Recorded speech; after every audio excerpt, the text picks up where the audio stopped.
I stress all the time about my kids' technology use, and that's just how it is. I feel like this is kind of new territory for all of us. While technology has been around for a little while, I feel like none of us truly know the long-term benefits or damages, or both, probably more damages, who knows, that it has on our cognitive development, on our social and emotional well-being. We don't know, and that's the part that scares me. With that being said, technology is part of our everyday life.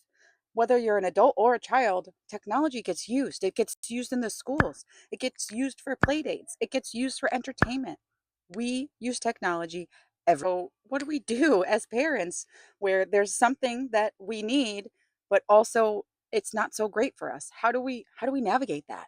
Did you know that according to Common Sense Media, by age 8, over 42% of children have their own tablet. So obviously, we be using the technology. Everybody, even 8-year-olds got them.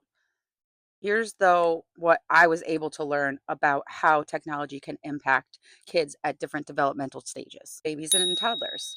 If they are exposed to excessive amounts of passive screen time, they can have delayed language and social skills. So not too much of the tablets, or even, I mean, when my oldest was younger, we used to put on Baby Einstein. We thought that was amazing for him. And I know a lot of us have heard, well, maybe not, I don't know. Did you know that things like and I'm not trying to bash Coco Melon, but shows like Coco Melon can be extremely harmful for the kids because it's too for the babies and the tots, because it's too much. There's too many moving pictures and colors. It's too rapid for their little tiny brains to handle.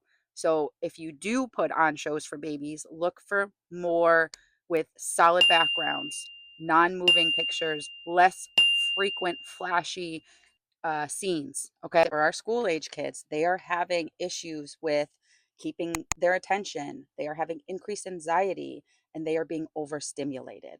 And I am somebody who does work. This year I worked in a kindergarten classroom. I'm a paraeducator in an elementary school, and I've seen it firsthand. And I turn to my teachers all the time and I say this is what technology is doing to our kids. They cannot sit still. They are constantly seeking that next hit of dopamine. What's happening next? What's happening next? They can't just be still for a moment and exist. And that is something that we are all failing them on, and we need to do better. As a parent, something that I'm trying to do is when my kid comes to me and says, I'm bored, I say, good, we're going to be bored for a little bit. That is okay. We need to learn how to be bored and to just sit with those feelings so that we are not trying to fill every second of every day with intense stimulation. Our teens are struggling with self esteem issues, sleep disruption, and social comparison fatigue. If you are a millennial, then you probably know this best of all, because we grew up with things like Facebook and MySpace and all those early social media platforms, and my I had to teach myself that that wasn't real. I had to teach myself that the reason I was feeling so crappy was because I was comparing myself to all those perfect pictures that I was seeing on social media. According to the American Academy of Pediatrics, they have linked higher screen time to reduced cognitive development in younger kids, meaning their brains are not developing the way they once were without the screens, and poorer sleep and mental health in older kids. That is something that we as adults deal with now. We don't want that for our kids too. We definitely need to help them. Thing. We use technology to survive. Screen gives us breaks, it gives us sanity, it gives us time to cook, to shower, to do what we need to do. You are not a bad parent for using technology.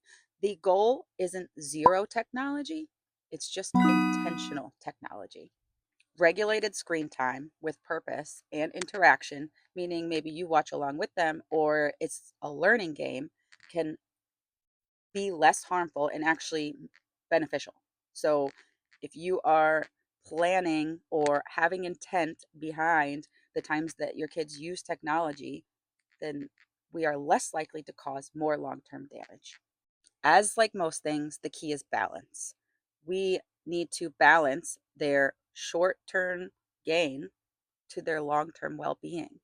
It is okay for your 9-year-old to play an Xbox game with their friends. We just don't want them to be addicted.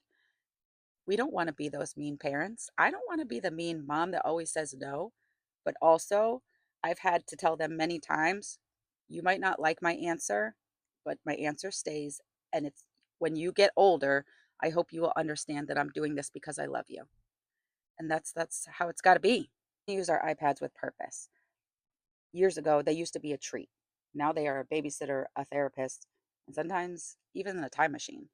But we as parents, it's our job to use them with purpose, to set time limits, to tell them, yes, make plans with your friends to play at this time so we are not on that screen all day, every day. For me, it is summer vacation, which means increased screen time. But it also means that it is on me to, I don't have to fill their days all the time, but to set limits, to create those boundaries around the technology so that I am not allowing them to become technology zombies all summer long. Technology is not going anywhere. In fact, it is just becoming more and more prevalent, but how we use it matters. I want to keep having these conversations and these discussions because I'm learning too. I don't know all the answers. I don't have all the answers, but I do see the direct impact that technology is having on our future generations. And it is startling. So I want all of us parents to work together to have more intentional screen time. And you know what? Use those opportunities to go touch grass with your kids. We all know we need to touch more grass right now more than ever. So use that time to grow as human beings and individuals together with your kids. Hear your input. Where do you draw the line with technology in your house? Do you have screen time limits? Do you just use it to survive day by day like most of us? How do you set boundaries around technology? I want to hear about it. Maybe I need suggestions and ideas too. Like I said, I'm not perfect. Share with me, share with all of us. Let's create a better, safer technology community for us and our kids.